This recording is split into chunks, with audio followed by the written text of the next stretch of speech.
Tinurlak talaga!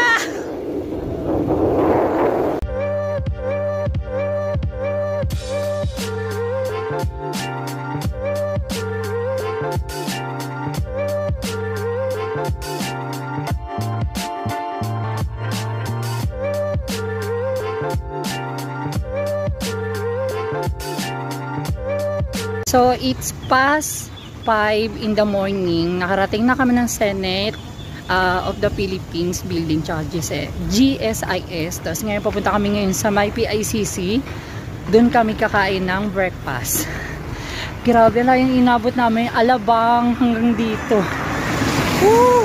Laban! At ilang sandaling padyak nga lang ay nakarating na nga kami dito sa may amazing show. At katabi siya ng Sofitel. Naambon na. Nandito kami ngayon sa may Sofitel. So, ayun yung background. Ayun yung Sofitel Hotel. So, umaambon na. Malapit na kami sa Coconut Palace Hotel.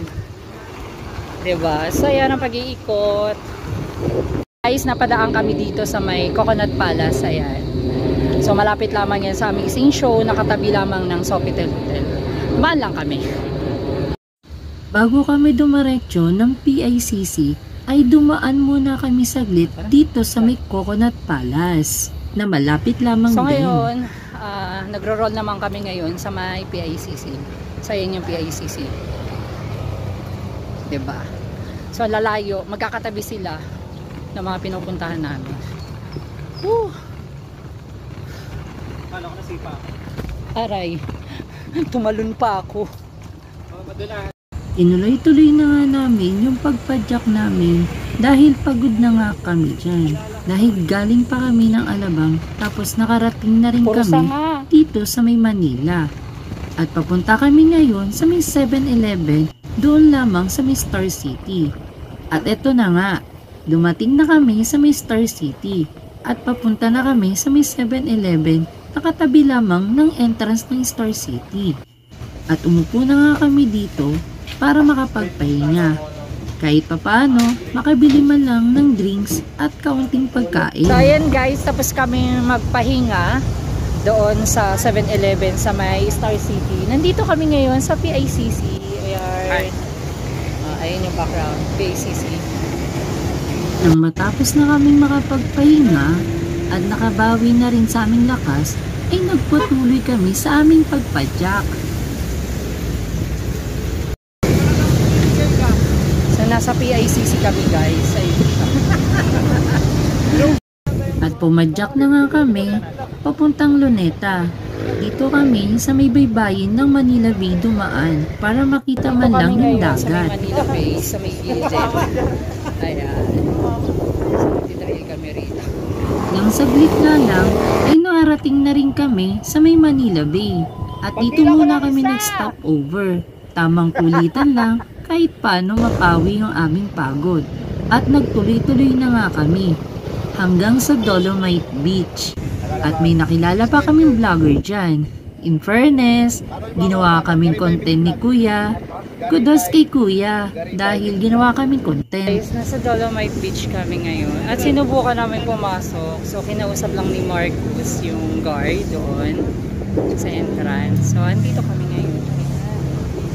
So naglilinis sila. Ganda niya.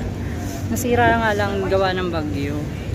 So nasa Ross Boulevard na kami pumapadyak. Sobrang lubak talaga doon kanina sa may pathway. So ayan na. Grabe, andito kami ngayon sa American Embassy.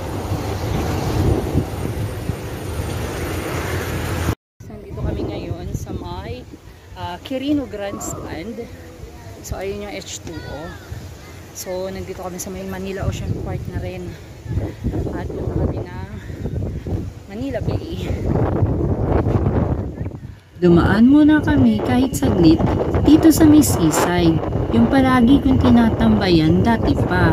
Kaya dinala ko sila dyan. At tuwang-tuwa sila dahil malapit nga lang yung seaside. Gusto nga nilang bumaba kaso malakas yung hangin at yung alon. After namin dyan, ay dumaretso na kami ng Quirino Grandstand. So, nandito kami guys sa may Quirino Grandstand. Katatapos lang namin doon sa may seaside. So, ayun yung Quirino Grandstand. Diba? Laban! Galing Alabang, nakarating ng Manila, kakarol. Taho. Taho!